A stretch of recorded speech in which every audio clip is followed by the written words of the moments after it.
It's like the NFL, Fox, the Arizona Cardinals, the Chicago Bears, all got together in some type of consortium of conspiracy against me to sit there and make me have to suffer through this, the late afternoon game on Christmas Eve.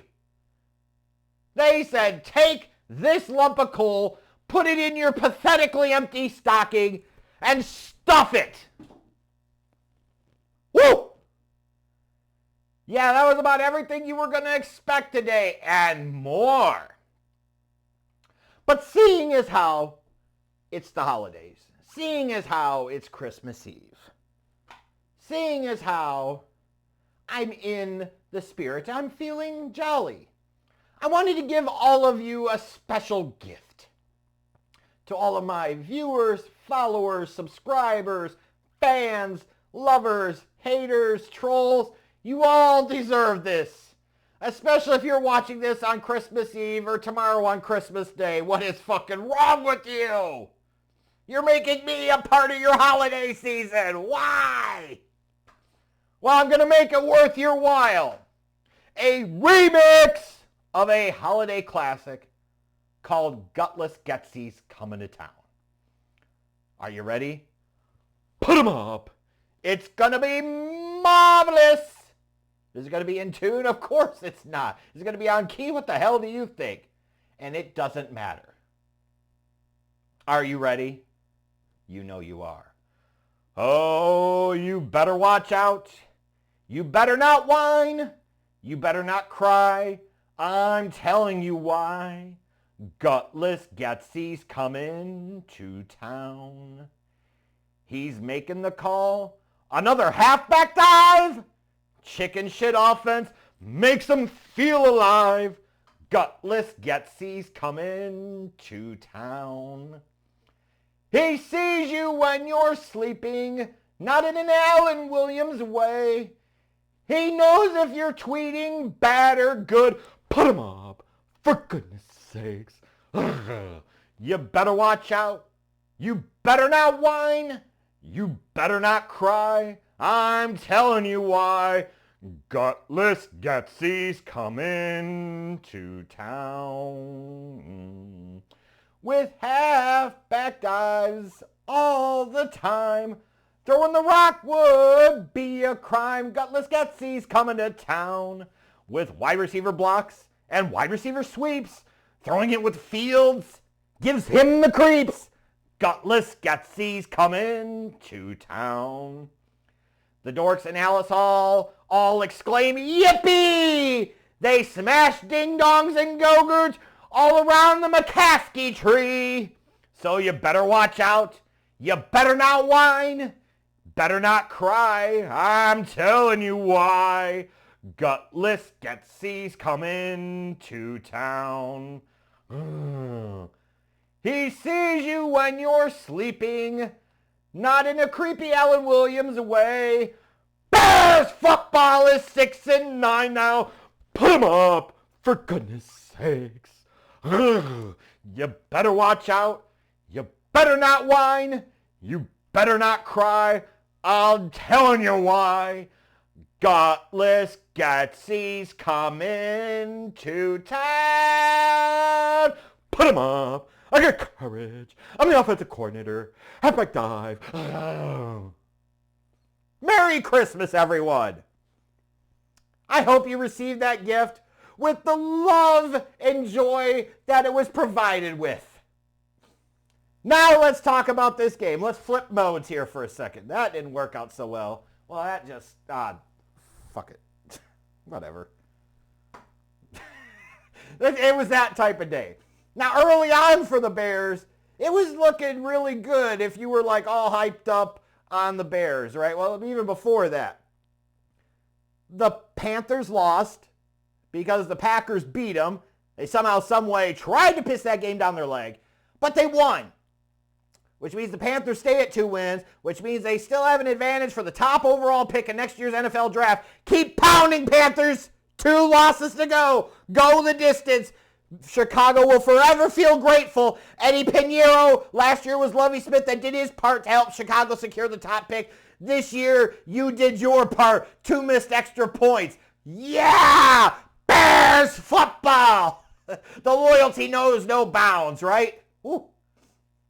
But getting to this game, it was one of these things where you're watching 2 bad football teams. Come on, folks.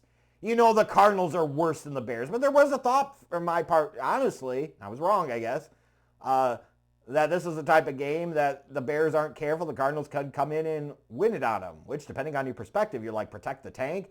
Means the Bears will still have a top 5 pick. Like, here you go.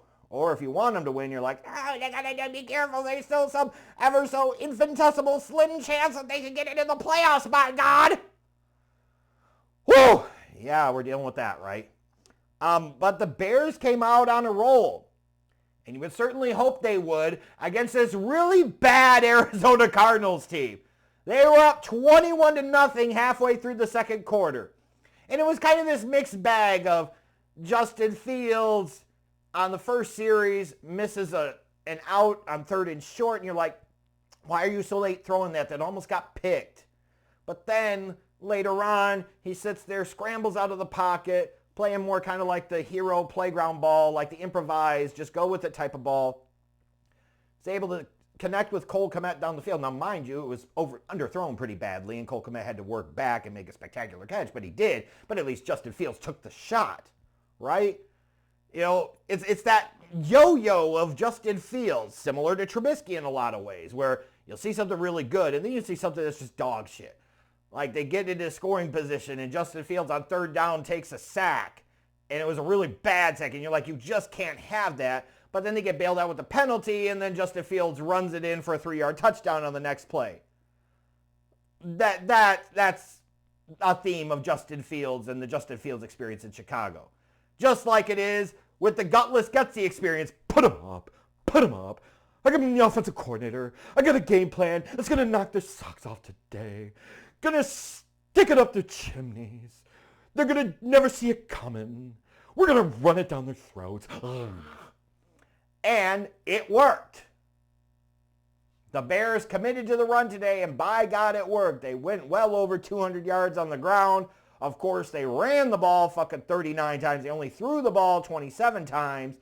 And even if you take away most of Justin Fields' 9 runs that came via scrambles on design passes, they still were running the ball more than they were throwing the ball, which doesn't do a whole hell of a lot to help the evaluation. It doesn't do a whole hell of a lot for anything. Hey, the Bears are up 21-0 because they're running the ball well and they're playing defense. What's that sound like? Bears football!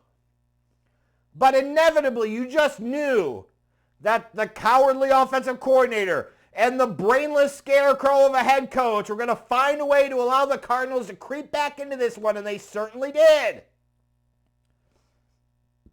Somehow, some way, you get into the damn 4th quarter, and all of a sudden it's an 8-point game. Like, how does that happen? Greg Dortch over the middle. The fuck is Greg Dortch? 38-yard touchdown. He's making people miss. How fitting Bareback Jackson doesn't wrap up when he needs to stop Dortch as he's running towards the end zone. Can't wait for him to be launched into the sun and land somewhere else next year. But I don't give a fuck. Like I think one of my followers on Twitter was talking about the math behind going for 2 at that point. No, it's fucking dumb. You've got the momentum there. You don't want to kill that momentum. I understand if you're trying to go for the win at some point. You're on the road. You're a crappy team. I understand at some point you might want to go for 2, but you don't do it there because then what happens is now you went for it. It didn't pay off.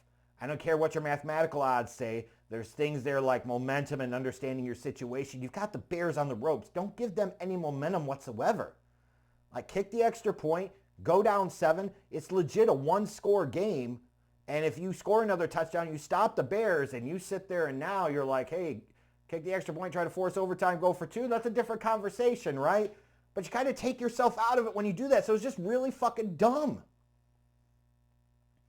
About as dumb as when you're sitting there and you're the Bears in 4th quarter situations. You've got Justin Fields sitting there and trying to throw a corner out to the end zone, fucking underthrows and it gets picked off. And I guess it's if he's not first, he's last in something. He's finally first in something. He's tied for more 4th quarter interceptions in the league this year. That throw was shit. That's the type of stuff that you look at and you say, this is why he can't be the long-term guy. The Bears would be lucky to ever even win a playoff game with Justin Fields as a starting quarterback, let alone a damn Super Bowl. How can you watch this performance today? Maybe you get captivated by the electric running abilities. I get bogged down and bored out of my brains with the pathetic passing game. He was 15 of 27 for 170 yards.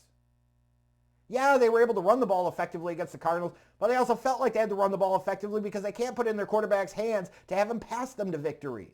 For crying out loud, the wide receivers today had 23 receiving yards. Cole Kmet had a big day, but unfortunately he went down with a knee injury. He had 4 catches for 107 yards. But the wide receivers were doing nothing else. There was nothing else going on in that passing game. Just bad.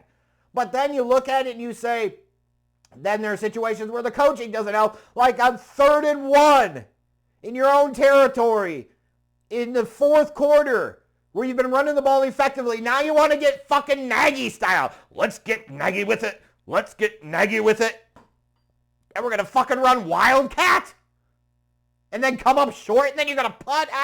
Fuck all this.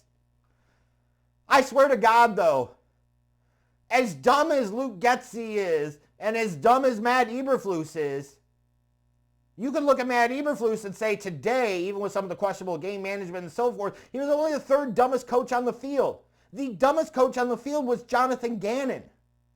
Not only that decision to try and go for 2 when he didn't need to, which put his team in a disadvantageous spot, but later on, you've got 3 minutes to go. You're deep in your own territory where if you don't convert this 4th and 6, even though you have all 3 of your timeouts and the pressure's on the Bears, the momentum's with you, and the Bears don't respond well offensively under pressure of any kind, you're going to go for it on 4th and 6, knowing if you don't convert, you're basically handing the Bears a field goal opportunity, a pretty easy one at that, and fucking then, basically the game. And not only do you go for it on 4th and 6 in that spot, you sit there and you fucking throw deep?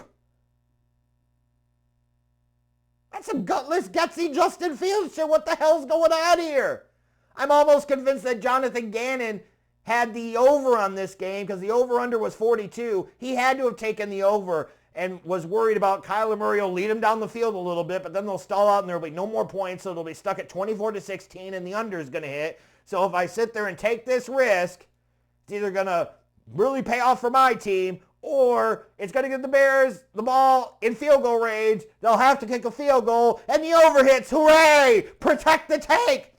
That's the Jonathan Gannon philosophy, apparently. Holy Christ, this was terrible.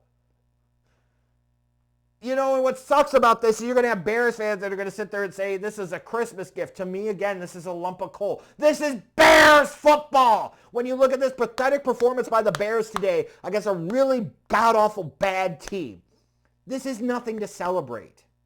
They're 6-9. Whoopee dick. They beat a now 3-12 Cardinals team. Whoop-de-doo! This shouldn't be the type of performance that you point to and say you want to run it back with everybody. This is the type of performance you point to and say if the Bears were a more competently coached, competently talent-placed team and played better as players as a team, they would have won this one like 40-3, 40-10. Instead, they didn't. It was a one-score game in the 4th quarter, and they had to hold on for dear life. Fire everyone. That's my fucking Christmas wish. I'm not going to get it. Because that's not how the mediocrity of the McCaskey way works. Of course they're going to run it back with everyone. Are you fucking kidding me? Anyways, the Panthers lost, so all hope is not lost. Even as far as the Bears' own pick, yeah, they haven't protected the tank. Yeah, they won. They lose a little bit of draft position, but that draft position there to me with the Bears' own pick now at this point is not nearly as important. The Panthers one absolutely is. It absolutely is. So anyways, Merry Christmas, Happy Festivus, Happy Kwanzaa, Happy Hanukkah to all of you, whatever the fuck you support. Celebrate. Yeah, it was Bears football. And remember, Gutless Getsys coming to town.